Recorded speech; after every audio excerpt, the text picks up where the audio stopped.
Hello, hello, Kisai here. Ka setup lo so luan checking Kisana.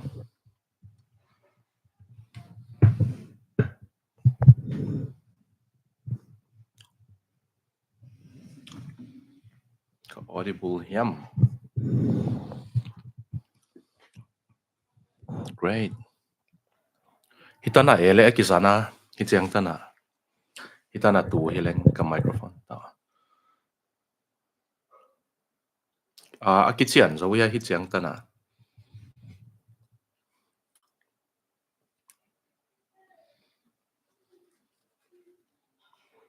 Great lung dame. Jingpa khai.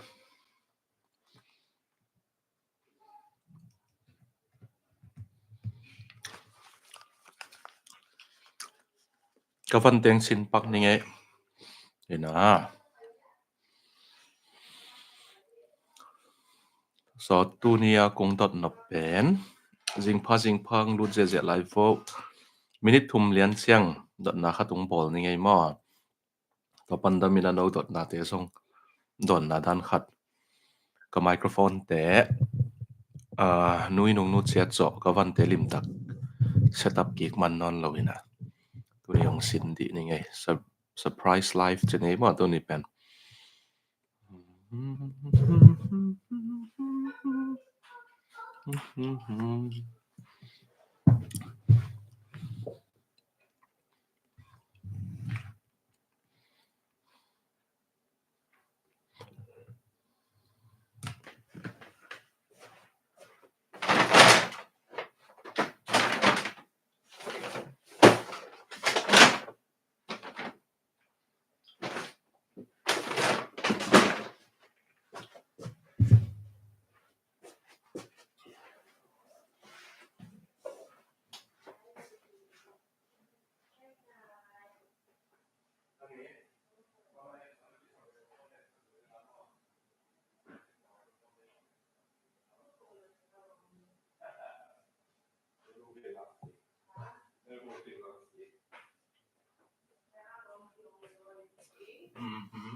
tua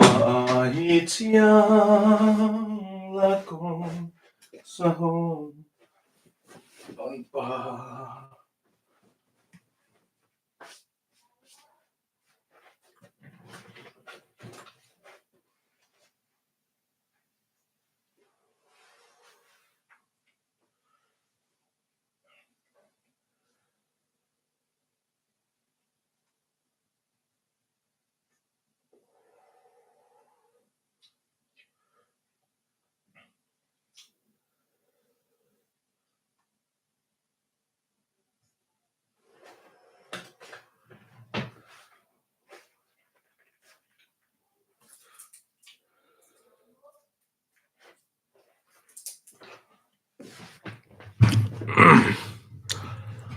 hello idam kim tek hiamo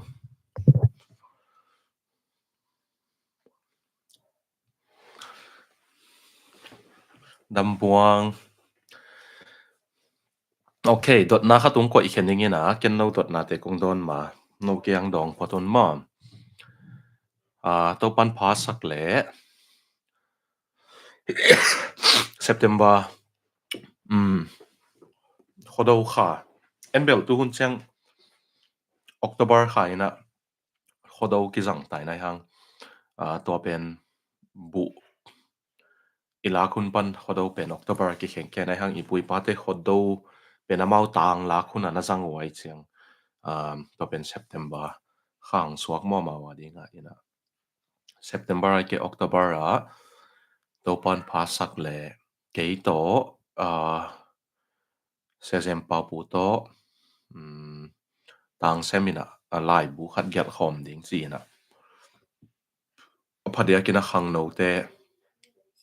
in khang no te ading phadeu chini khang no te ina foundation dan azat thei ding lai siang tho bana azat thei ding una khang no khati nun tak na a thei ding ina aki sam thu chidan neu pian khatina khai chi dan pian khatin a foundation ding khatung gel som ka hi manuna to to Kisai ina thului article mi khatin som ta se jem Paupu in som ken som tang semin som chidan hi na to pen kia song bel ka gel ding som ni bangomin to te khiam suk sukin som phak sak som mina tuan he lai phang hen te kyanga thulu gel huai na saku hualin hi ong gel le hoi ding hi veo na chiu a om le se hualin hi ong gel le hoi sim dom ta ke ngai na chiu om le alai bu bu pen ke gel ding hi lo wai man mo thulu thuk lut luat ding bel ki gel thei lo mai thang thui to na chiu na dei wom le comment a ong gel ze sin di vol le yeah bang a chitam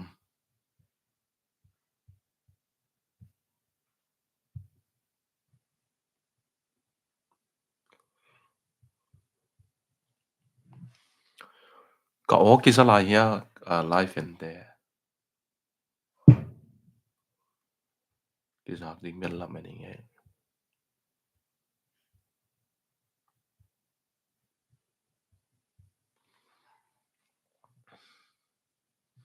lung da me ya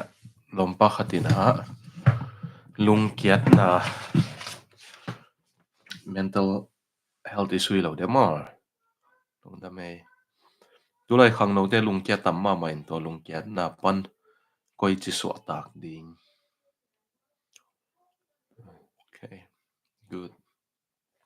nana chiam te pa ni nge lung kiat na pan koi chi so tak ding depression che khatin ki bang pian mo ka kianga pen koi kha keng pen vola pak ni nge mo nana gel sukun ma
hey sia tang sem le sia jem pa pu to ka ap dingu hi ka at khop dingu hi na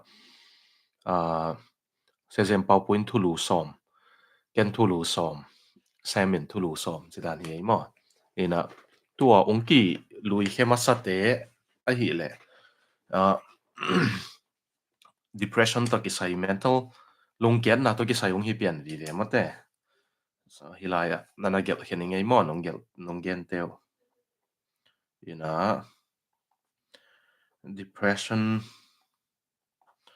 lung kiat na khang no te to lung kiat na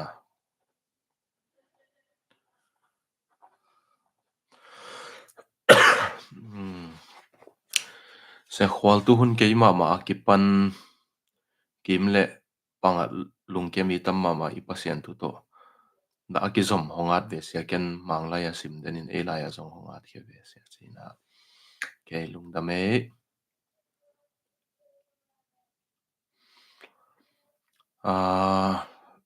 tu chiang topic kong kipete pen depression to kisai vi ve hi pian lai mo thulung kipete sena lai bu ma sa jesu khut ma lei tunga khial mi pa pen lam kalama lei theina ding lam pi om non lo ya le de hoi ma mai china lam ka be ta kha in chin ai zola tang sem kianga om kha in te sem kyang na kan sin leo chin ma Instagram mo Facebook mo khata tang sem ki chi pen na message leo chin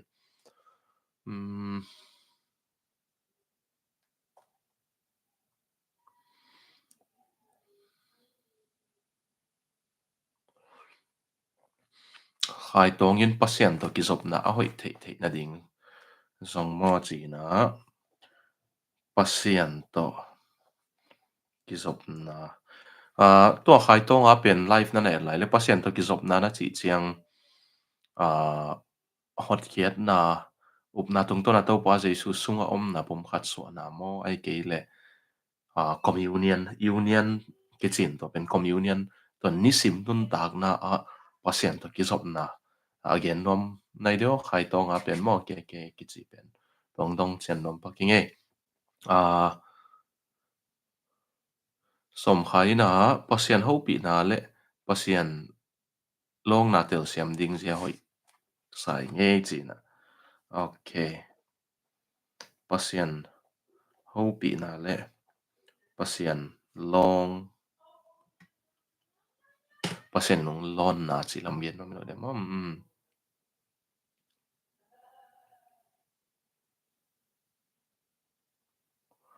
thang noa pen self-centered lai bu gen tena how to heal yourself by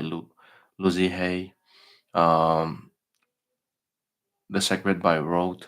chidan te Christian tena si mo hiam chidan tu to ki sai thei nom deng o literature uh, yeah individual psychology to ki sai pian hello de mate in idan te pobel sim hoi mai a hi zonga i Christian upna to i filter i hin khai siam ong ki samma ma ding mo khat ve na pen ong ki psychologize lot liang chiang not everything is psychology a hi man ong ong lem hin thei lo thei mate again den Christian te abang pen uh ei le ei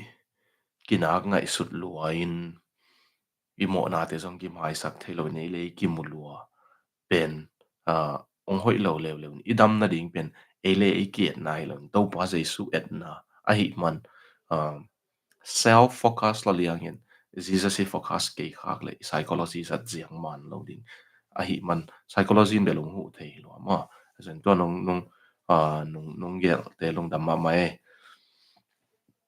mung pi official ina senalai bute Canada lam hong tung lo mo china nung mai sak ding ong thum ma sai na mong muang pi sai sorry muang Canada lam aken contact nei lo bangat ki thei pi belom mai thei kan leng ai zong ina ka Instagram lom te mo ka WhatsApp or Viber lom te mo la ka cái friend circle la chini cái lom ta sunga Canada pana ka ho pi thei ding lai bu khong ka khak thei na ding nei lo pai chiang ki khak thei lo swak photin muang ina Instagram na zat le Instagram ang na message le chen mo Canada lam khonga e mi lai bu de ding om le khak thei main che khai no le sara ni angina Bible commentary le china commentary to ki saibel gel vet pen a hoi ma ki gel no ma hi man hunong hi thiat la nuam mo ai man tu lai tak pastoring tu ching na sep na to ai zong ina evangelist na sep na to ai zong ina hunong commentary gel na ding tak tak ki nei nai lo khatung suakin ni da mai lama hunong na izok chiang bel commentary song han siam ding to lo to ban phasak le mai kuma bel commentary dan lian abu bua commentary hi lo ina izong a ke nun tak na pasian ina gen te na ding ina korin alian nga ke nun tak na nak sat ma ma tua hil sian zo hang alian som le sagi hiểu chian chỉ bằng ấy dòng ina mà thay liên nga hiểu chen cái nun tang na to pan lại sang thầu mun ông giật phá đều te chỉ đi nghe à về kinh bel rằng ấy dòng ina kanun tang na pasien in ông lon na phá đều lại sang thầu mun alien som sung khong hiểu chian khan bel mai kumang han sem som nge mo to pan pa sak le tung puina tu zo kum som thum hi ta AI power na sema ma ding ai manin Christian song le biak na sunga hong zap ding a to bang hun seng lai siang to truth man ma khang no ten I khen the ding dan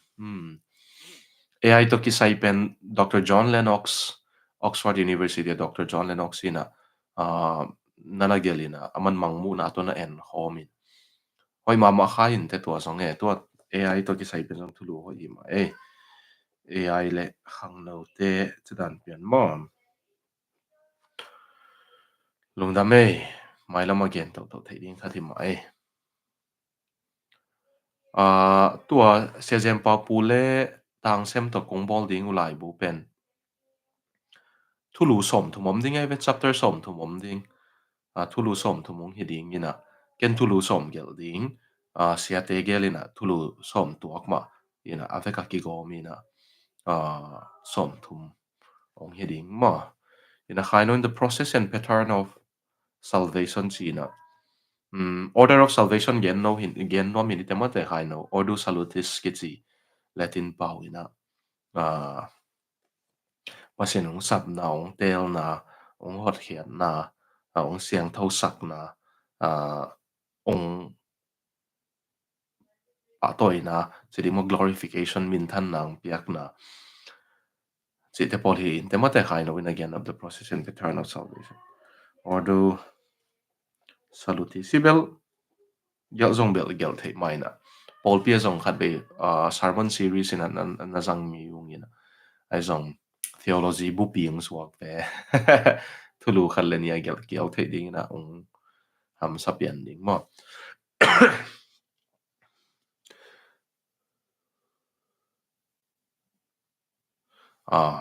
khai tong apen apiang thakin te pasien to ki sop na lampang ma okay lung da me ina tu a life ong lu chil tia ding ina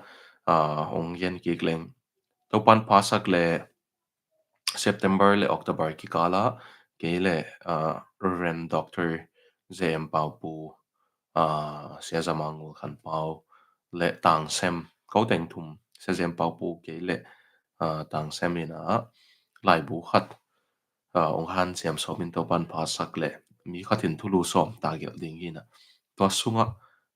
thulu banglamong gel leng na u tua chi dot na bol hi ngai mong lu chil te ding ina tua yeah suggestion ong pese ze live and then lung na me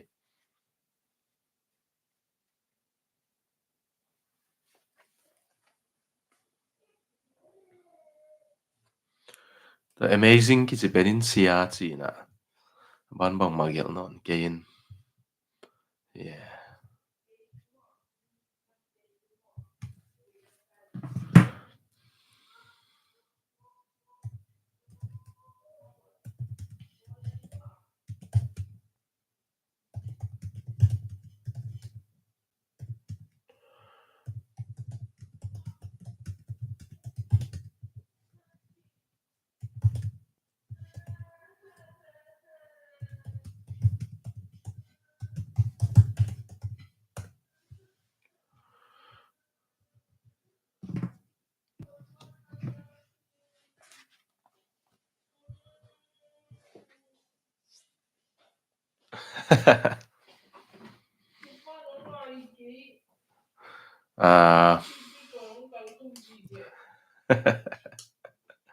no Kisai mo I'm live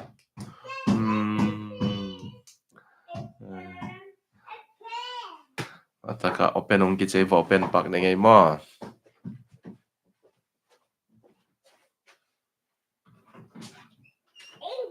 I'm live I'm stupid what live ni kya thulu bang helding te ya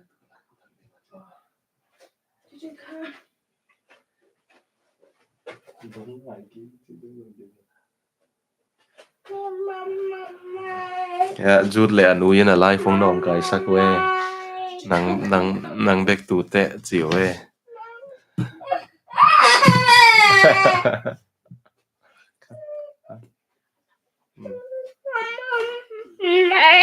jut zang dog no me ya thu lu ding ong yen meng meng hun hallelujah hallelujah chibe hallelujah chibe zoom manang hallelujah chibe yeah hallelujah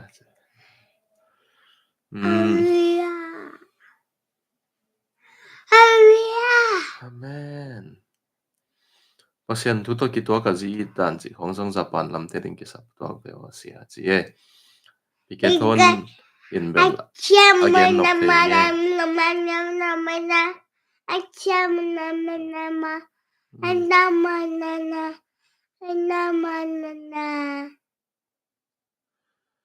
by the way siam mong dream sung khong a rapture mu khain to piang thak lo chi khong ai ma de chi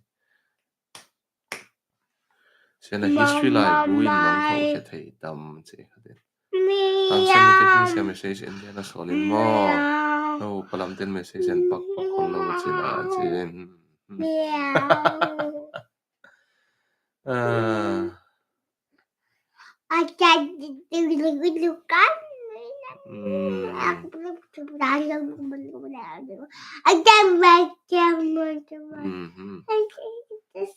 Jutin rằng sermon again here. Hallelujah, amen. Hallelujah. Amen. Mimi ting chứ ting chứ. Mimi can ting.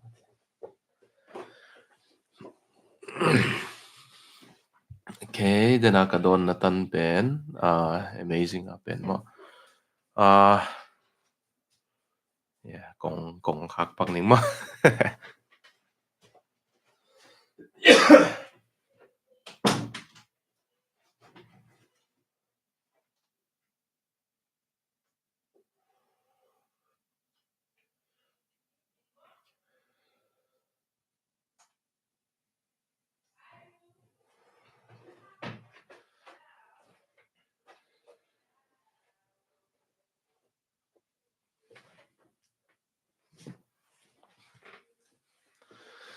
Ina tôi gửi thấy không thấy rằng in mà bằng đàn na hong chiam te thấy xem gì na cái dòng cái lo cái mà in pasien happy na hi mai lo demo pasien happy na khát nang hin sin tua lệ thu phale luan sileng nào bằng noa tan sagi pan hong kham te na ki rằng tàu ta ina bia sim chiang hong kin ak zong sat ma ta mo in tua zo chiang ye lam pi kyang khonga giak za dong ina number 4 na ki su ina an thu phale lo na ka ham phan na pen to pa thu pa to kanun tak na to pa kyang ka ap chiang kalom lui te to ki thwa leng tu kik ding lao ka hi man in lam che alo ina Bangalore ke yom na kum nga sungom kai ve amy to ki thwa lo ina to sunga lom la ki haw lo wa hi man lai seng thole lai bu te pen lom da na zangin chil be lak samama buni muthum ka sim khit chang som ka chep te thei pen gwal khat gwal ni khong be ke zonga sim te te mai ka cham te te ke so sim te te to da na han siam to pen to pa tu kum khat kum ni khit chang na chep te thei na pen ong pai ki zoi na thei to khat to pa hoi na khat ma to khatung gen no mi nge mang dream sung khonga rapture mu khain to piang thak lo chi khonga hi ma dia ina piang thak na pen bel kha seng thoi ni songa na set na to en na nial lo to pa jesu isan na pen piang thak na hi ang kha seng thoi ni songa na sep na di nga imanga rapture mu sakina e ung kila khalowina tua in ong patao sakin nuhe ki kapian thak akisamai vele ong chi saka hi level mangman pakhat swak ve mo ina tua man lom na ding song thei tuan ke mai nge ye ke song khat ve kapian thak ma kamanga rapture min ke yung kilalawina ka khan lo chenga in sung ka lu le ka in kon pi de ko ma nom lo lai attack pi sa ke to lai ka dit ko dan thei mai nge ya ang ke bel to ai nong piang thak sak ton lo sena history lai bu nong tho ke thei tam jin tu ta di bel now pa e gel nuam da mai ya ka phok nom nuam non lo ka tang thu tam lo ma a gel nuam lo hi mai ya igen kiao kiao te zong khat lenin na ham phat pi khak le china to igen hi na igen sung ma zong nuam ki sala lo ma ina pasen in gen ding ong so lai mani gen sedan hi e in na zo e tang thu hoi lai bu hoi tam lo ma lại sang thu mà xong hoi lo tang thu tom to me le ta ka bel vai la ma ka lung sim ka khel tam thei keng tun bel gel tak sa ke pot mai eng ke tang thu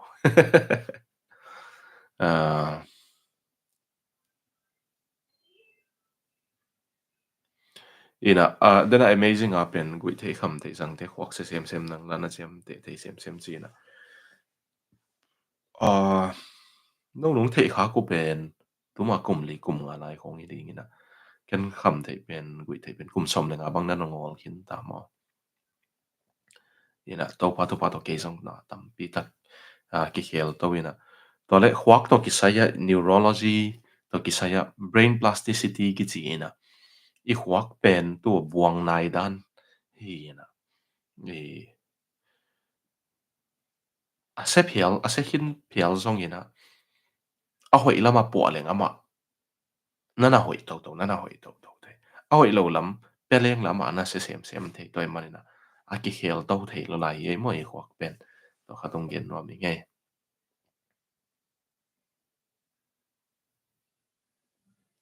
mental illness pen mini inong gen hin tai na to thang no gen a song nana som to ni nge mo to lo khwal pi na zong sa thoi lo na te koi da na phiat khe thei ding sia chi na to zong nana gel lut ni nge mo zong sa thoi lo to Kisai ina yeah in na pen hoi lo hi in kanun tak na pasien le ke ki ka le ka le tung nun tak na ong nong kai sak ding chi i the chiang a phiat ngam ding pen ong thu pi toi phiat the na ding mun te sang om ding song thu pi ding mo a zong sang tak khin te ding ina ke bang ka pian thang na ding camp pen conference pen ka lut ma a hi sa in lut leng kham den ding lu su den ding ka hi man number 4 pen thu gen ngai thelo ding chi ki te ka hi man to ma kal thum honga kham thei pen ngolin agim teng thua kal khat sung khong gu le tang na nap tui kai a tui puswak thei teng puswak he khong te liang ngolina to khit chiang zatang ne in a thuak nom na zatang ni ong piaun tua to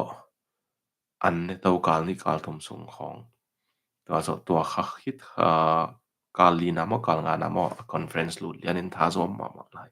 to vo piang thak mo to ina he sang point sia khalam vai hi le tak salam hi le bang chi pil tom se na le lai pu asim le ki pil tom de dia bang lai bulam te lo mo cái pil ki sanai het keng hina hom tho song tam kha in chin hom tho te kyang ke le ke song ki hom tho ing chin wa mi ngai mo ke le ke song ki hom tho tua sang chim zoleng pil zoleng mi pi la khong gen ding a kilom zo kilom lo zo chi khong cầm mal giật ding kilom lo zo chỉ không ina eh yeah pil zo chim zo ki sa het lo toy man ong gen sete ong gen siat pol khat jang ken na sa lo mai hangin ama ong gen za khata ke jong ching ki sa lo ma kai chianga ka hi na ma gen no hi chi thei le ma to pa to ina hang pil a han chiam thei a han chiam mi kha thing ina pu pasen in a pu thei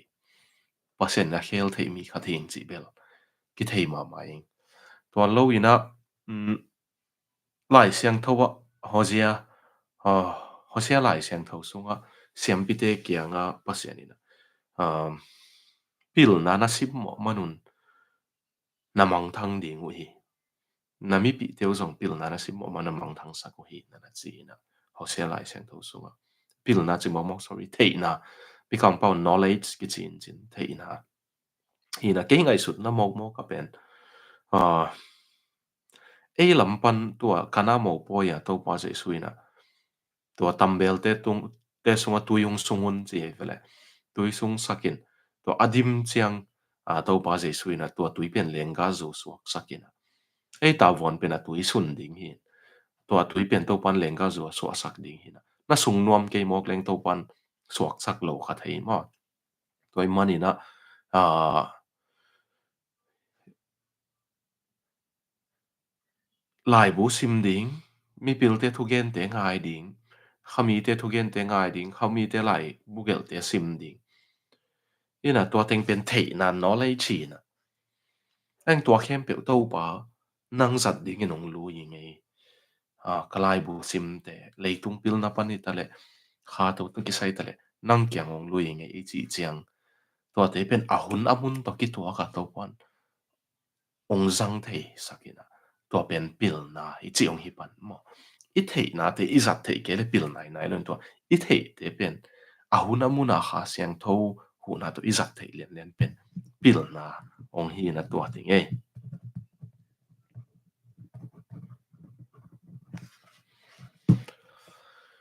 how to study bible chi zang lungul hange se lai siang tho tang khat tang ni de kaya thu gen ki tam lo ta in to tu mai pa church ate lai siang tho okay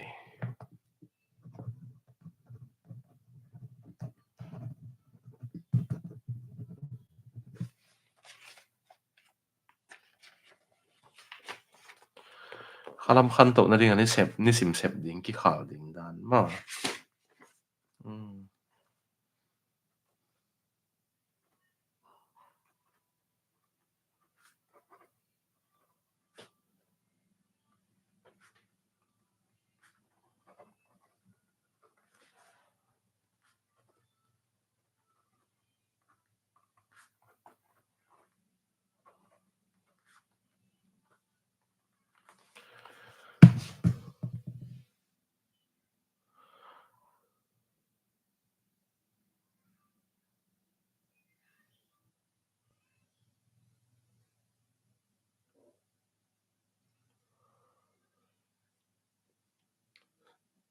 selai bua gel ding lo ina sermon ina pol pi mi sung ki dei dan hoi lo na khat ve ong gen ve chi nan tu na nang yen ni ngai mo sermon pen thu ki nge ni na pasian ni na gen ni nong piak te lai siang tho mun to ki gen a hi mani na thu na nai ngen ni na to pan to ki sai ong piak chiang na na ong ong gen ni ngai mo to lo ina ka zona series su pol pia zona series ka gen penu youtube pa zong khain chin to pen zong na ngai leo chin to in zong tam pi tak su kha in te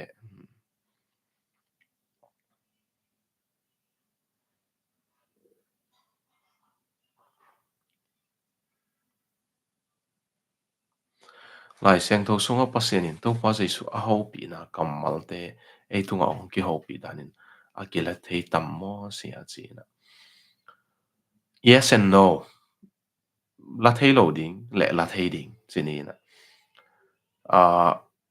gen te na ding ina pasien in to pa se so ding ina asol atavuan piak pol khat pen ei tungang pia kilo ai man to te kila thailo ding ai zong ina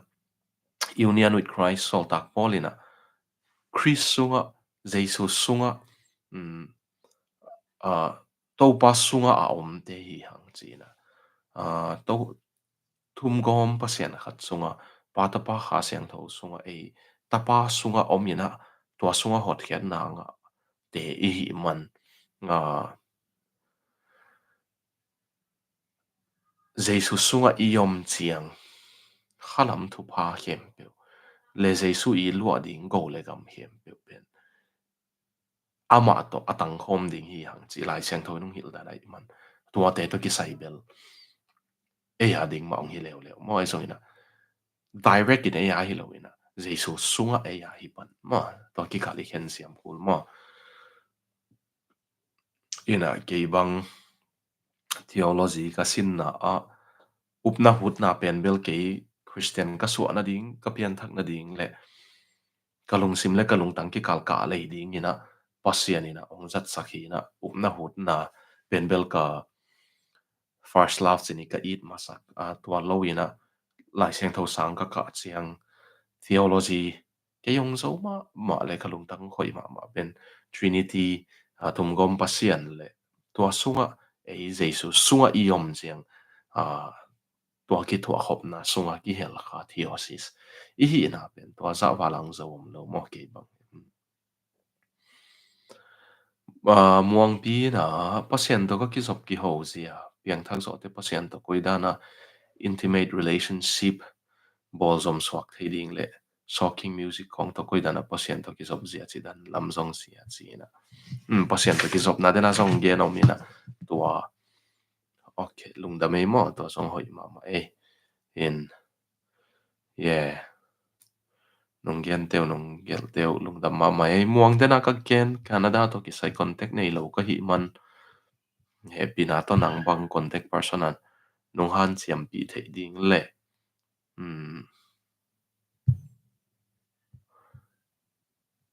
Instagram ang na message le chin mo khatung yen no mi nge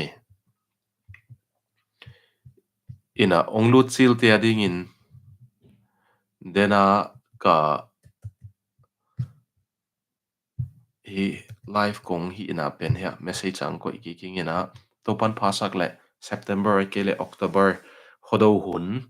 a keile sezem Paupu tang seminar Laibu khatung hom khiat som ong swak khiat som silo dia khiat som in to taka ken thulu som sezem Paupu thulu som semin thulu som ding in to to Kisai gel ding na hoi na sakuam le ong gelun ong komun ji ye mo to komina dot na pol khat na ne yo le zong ke don the na mai le zong ke don suk suk the ye to lo ina zoom piu piu ko mina chini a khut do ngen bang hilowina topa tupa to topan bel akisam bangin ang sikin te ong khen zo sakin te isong ina pasien na sep na ding kong hon sak bangin hilai bu khet na to kisaya US dollar tu thum tu li bang be ding a hi man butul li wa ki khet so ma hi man som khat som ni ai zong som nga sa khatai zong ina ke yong pang no mi nge a chi na mu le zong he pi na to ho piun mo ke mo tang sem mo se sem pa pu mo Instagram WhatsApp Viber se pa pu le sem pen messenger zong ho pi theding ken messenger zang lo kai man to te zong na na gen leo chin to khat song ong yen no mi nge mo ai zong ina pasien nai se khop na nung ki ipan khop the na ding chi na hi to lo huto ngen dan lampang na lang no pulela angen hello zo in to dan lung si manei ten bel ong hu ke le song to pa to pa na kisama saka hi na le hen zo ding in belong koi sa min te ai zong ina pangkhom no mangai ma pangkhom no mangai achi aom le nu zong ki hong hi ei chin no mangai mo ina dai butha ka hel ding thulu hoi na saku a om le ong gelun mo ngak la yi ngei ina thulu som bang nung suggest na panuna nung gen na pani una ong nana gwa sukin ta ingena thulu som banga ta hange hagen be no mong jang gen thei lo dot na am le zong ki dot thei ina ya kanun ong nut siat zo ka van te a hitepol kazat lo son ta ina ong jang sin di ni nge chia banga chi hiam chia azang hi nge in ka o khong a siang hiam mo ka po broadcaster ka zat lo na so lo ta ina azang ki king ina no angai lam te na siang na sao tam mo thei ke nge lung dam ma mai ina chat lam zong tai pian tai ina a gel ding om non lo wai tam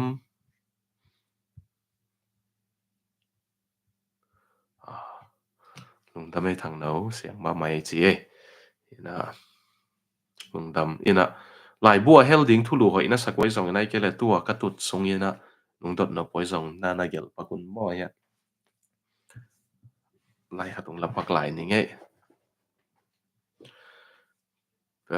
pi ke nang bel mel vai bebek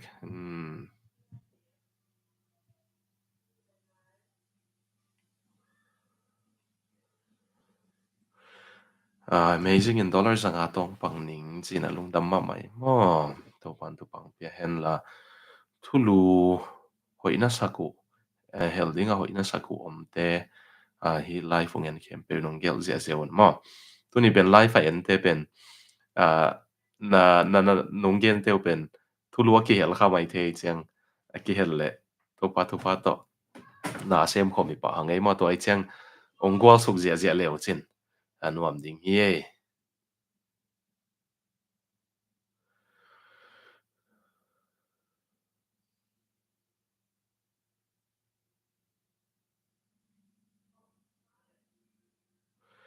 lung da me dot na gwal sukun mo lai khat long la pak ning in to so chiang ong dong ding hi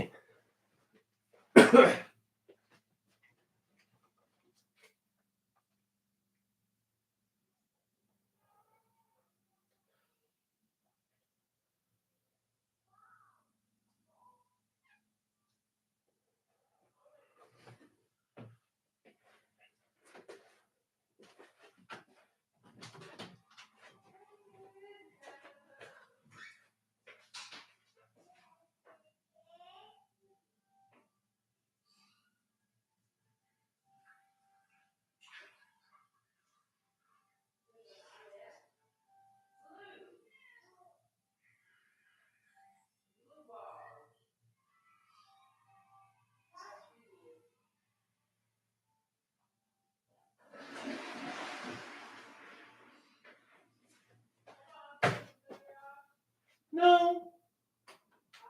no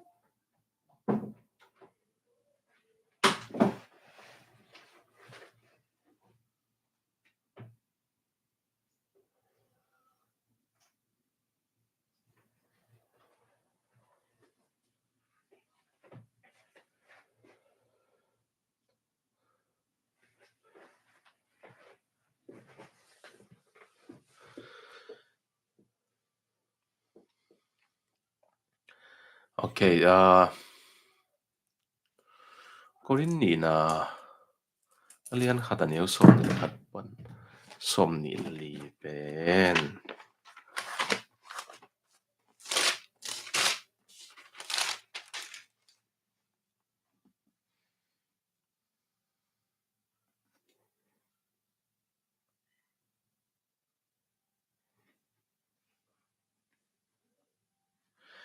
tua laya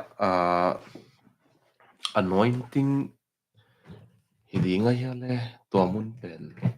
korin ni na alian khat aneu som ni khat pan som ni le li ki ka pen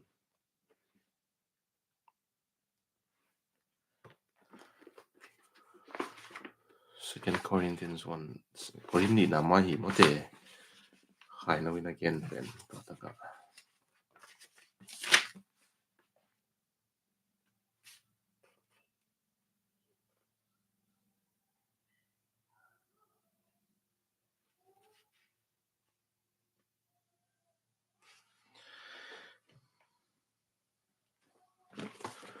ขอ agree หลายเสียงทองสิมปักนี่ไงมา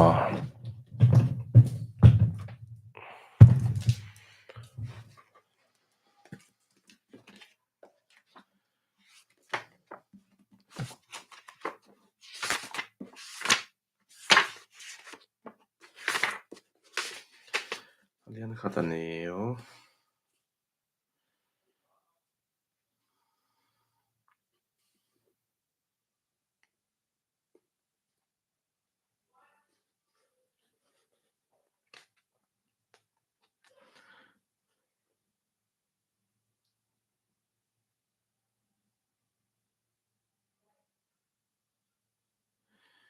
crisis ไม่anointing กำมัลกิจังไม่ไอหลายเสียงทอเบลสถาวนิลกิจิกเองนะลุงดำที่ไรanointing ตัวกิไซ again เป็นข้าเสียงทอองเปียกนาฮีนะอามาโตสอลตักโพลตกรินเตยนะโน้ตเตตัวน่าเสมขอมดิ้งนะตัวปานะเก็บไปคิดลโน้ตสองสถาวนิลฮีตัวไปคิดเลยนะตัวปานเอเตเป็นเจสุสุงอมินาอามาตัวอมินทางโฮมดิ้งนะองคำเจียมเตพอเสียนกิเจียมนาเข้มเปียวเอียฮิดิ้งฮีจิอาเจ็บเตนาอีนะขาเสียงทงพิยาฮีอาจีนาฮีนะกอรินนี่นาเรียนขัดนิวสมนิลขัดปันสมนิลลีเป็นพอเสียนินเบลตัวโตป้าเจสุยนะมินิสทริงกิปัดดิ้งเจียงตุยพุ่มป้าจอนตุยพุ่มเสียงขาเสียงทว่าตัวเอามาบางยีนะอามานะเซมดิ้งเข้มเปียว ama de na bang inun tak zo na ding ai zong ina to pan sa thau nil te mo ai zong tuai chi chiang i ve ka thu gen siam pa ding kam sang pa ding chilam hiloina to pen bel alet song hi zo ta ding in hi lai mun liana lai seng tho mun dang tom toma te bel ba sok man ke ne hi lai mun liana pen bel a sol tak pol to korin te in pasien na a sep hop na ding u to ki saya to pa na ama o song a kha siang tho pia hi sa thau nil hi a chi na dan hi zo ina to be kilo ina ong chep te na ama atunga ong kam chem khem be yes amen hi ding hi ong tang tung ding hi chi na tang jesu sunga tang tung hin hi hi lai mo in to jesu sunga e ya to chep te nan kha siang tho pia hi chi na dan hi na lại sang thâu lùi ông chỉ chân lại sang thâu lùi chỉ cầm mal bel ken rằng nom lùi nè là thu chiam lùi new all covenant and new covenant thu chiam thak chỉ bên rằng nom rồi như nè sa thau nil aki zat zia bela tom tom nau min chinai zong ina thu chiam lùi sunga pasiani na kam sang te siam pi te lekum pi te penaman sa thau nan na ama zat ding ina accept te na le ama van za thi ding hi chi na a chep te na le a bang chi dinga e pawina a sol hiat na chi lo de mo ina to pen to pa je su pen i sem pi i kum pi le i kam sang song hi pa ina a tun e ama na sem ding de song kha seng to ki pi chiang ama de na bang nun tak zo na ding ai song ina bang ai song ina ong kian noin kha seng to ong ki pi a hi sa thau ong kin hil hi kha seng to tung to ni na chinom na song hi pa e amazing ina bang hang e mi te ki that that yam chi na khat na ding ina e mi be ki lo mo leitung mun hem pe wa to christian biak nang ha chiang to gal pi khat na le ni na chi lo christian biak nang ha chiang ki tha nang kiam hi zoin to ma ki tha na tam zo lai to zo chiang ba hang ki that that chi to ki saya effect mo nei hi man effect pasien to kilem mi hi lo hi man ilung sim te song sia ki hazat na ma song ma ki tha nop na ma song ma hi man um a aki that that ki hi mai mo khat na to man e tang ino ong ki that e tang in asi je sui san kim matan bel ki tha na le tu mo mom ding a khat na ani na to zo chiang gam hoi lo te a ki tha na tam pha deu gen te na ding ina ki tha na atom na mun te pen kumpi hoi kumpin mi that te song dan hoi taka piak na mun te ki tha na na to mi na cùng bí hội nền kiểu na hội en na gam hội lệ ki thà na tòm zo ding mo ma hang yam chi le mi hing pen ilung sim sia mo na ina sel lung tang nei hi man to khatin again ne mo in to adam na ding zai sui nei kim tek ku le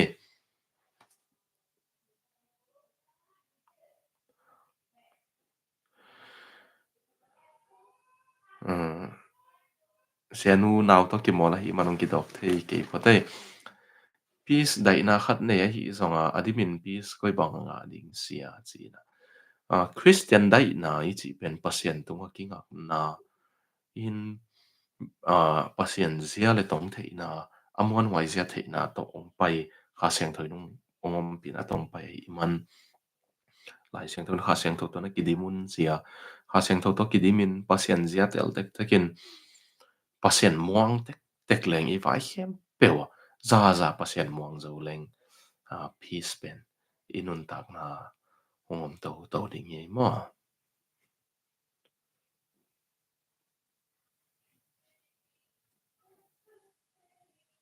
lai seng tho i sim chiang ken hi teng pan bang nun tak pi the ding chi to hi masalawin hi lai seng tho munin pasien zia le tong to pa jesu to kisai bang ong gen hiam chi to sim leng nana thuk ma ina ke chim man lo ina thei zoi ngei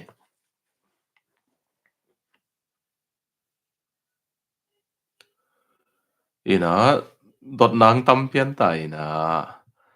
tua tena ken kong dot pen lai bu thaka hel ding thulu hoi na sakule hong gelun mo ka chi pen zong ong dong zelun mo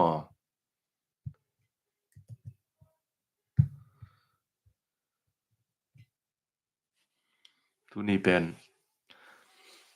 ken no ong dong suak sa pian kai chang mo tu ni pen zong no wa te zong dong lo ding ka chi beli ton sam lo tu piang khem pe pasien de na tak tak ka piang mo gal piang ki tot na piang chang e bol to mi pi pasien de na pasien de na banga piang lo na nak tam lo gen te na ding na dan le wa mo na bek zong pasien de na hi lo mo ai zong ina mi hing de tel na pasien ung piak a hi man pasien phal sak na pasien in na ong kan te ta te lo ai man pasien phal sak na to piang ki chi thei ai zong ina to pasien na phal khem pe wa ma de na hi lo mo na I bol ding ong phal lo de lo ai zong ina e de tel na ong pia hi man eni vo pol te le pasien ina ong kai ki ong kang te lo mo to ai man na khem pe pen pasien de na nga piang hi lo ai zong ina pasien ina ah phal sak oh ken tel na kong piak no ke de na za tak nom lo ne le ke de na bang lo na hi no pule la no thu ye che pasien ina ong phal sak mai ma ni na mo na bol ding khong pasien de na hi lo mo na I bol cheng pasien de na to ka bol hi chi ki chi thei lo ma okay okay life man cheng na ko ni nge sia sam sia lam pi la ka sum ke mu de la ding mo la lo ding um na lak nop ke le lak lo thei na lak le zong palik te kyang khong sum kia mui ngei security te kyang che bo thei mo to ai la ke sak te na kan ik thei ding ina se to na bolu lai bu chik chang kinga ading chi na to pan pha sak le khodo kha September ai ke le October bang khat hom khat so mu ngei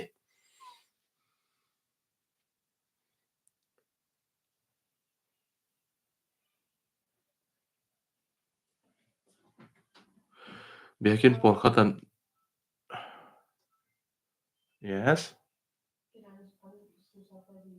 okay biakin por khatan nu pa a hi lo nu me tang wa lom ki ngai te tut khop thunget khop pen ki lom lo chi dei lo tam ve na ma mu na be khiam pasien bang chi mu tam to be la pol pi te u a pol pi se te tu ngani e mo ke to pol pi kem hi lo kai man gal gen nom kenge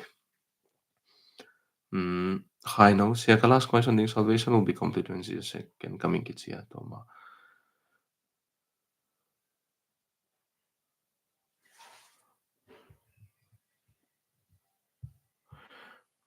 Christian te puk thei lo ding chi om lo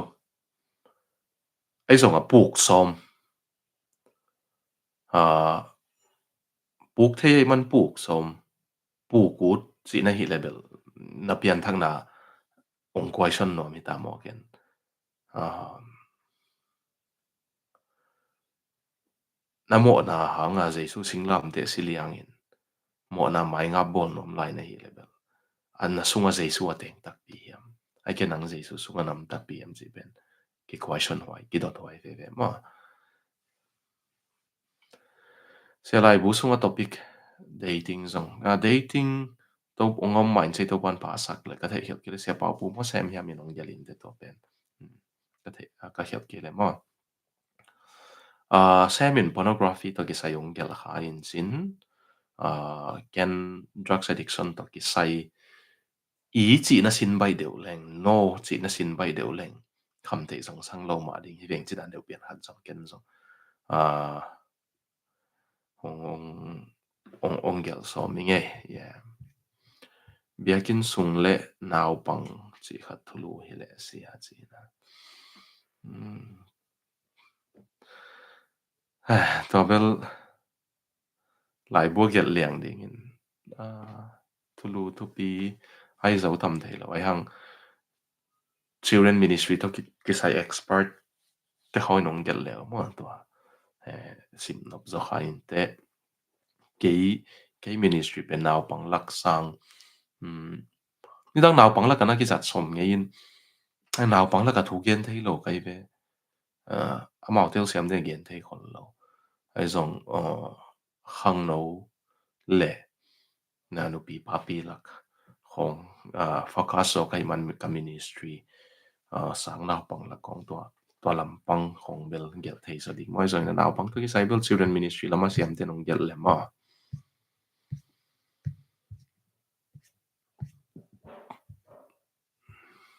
okay minute thuma life hack ta ding hi nge lai bua hel ding hel na pom le ong gen sam sam vo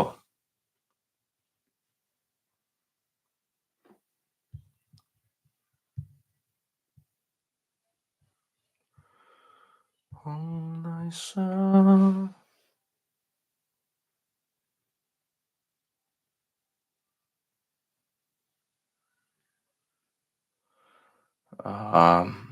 tang sem na message in mo na gen ni nge message na no chi ni nge lung da me kwa ma pe ko sing an ne kun tai man sianu nung sam tai na jing an ne ding na minute ni na ta ni nge mo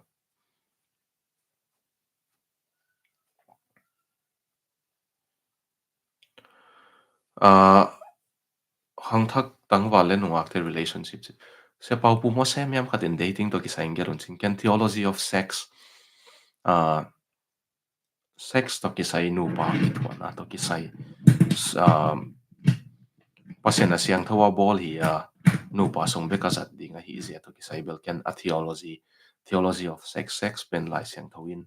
a thu pin na again na le zang kher leng pasien bang hanga he hiam chi pen a kenong gel ding mo ta tu to ki sai bel ke bel pasien mi te christian ten gel ke leng a wood paul ai zong ina a gel hin te amo sak chi tuan lo ina ai za agel nai lo ten gel ke leng pasien de na to ki tuak pen in te achi pen achi pol hinge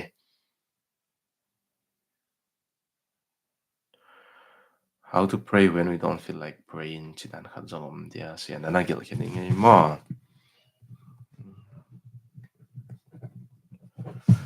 okay lung da me ya kwa map tek to pan na tu pang pe hen la tu ni life nung zoi no lung da me mo dan in a surprise life ne ek ek thai zel ding hi man na ki ready pa pa vo to pan tu pang pe no sun pa jing pa ni tak pa yom na te ka tàu pan thu phang pia hen là Laibu to Kisai funding hu nom ten Instagram a hong message leo chin to khat hong ngen no mingina tual lo WhatsApp ai kele Viber a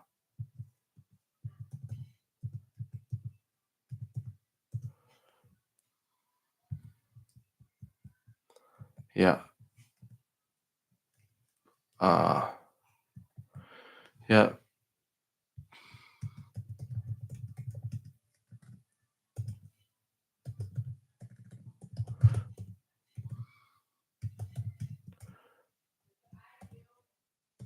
Laibu chỉ ông text no ya Viber or WhatsApp number ko ingina to taka Laibu kichi ông text leo chin nana kien thai ding hi lung dama mai ko ma tek to pan to pang pia he no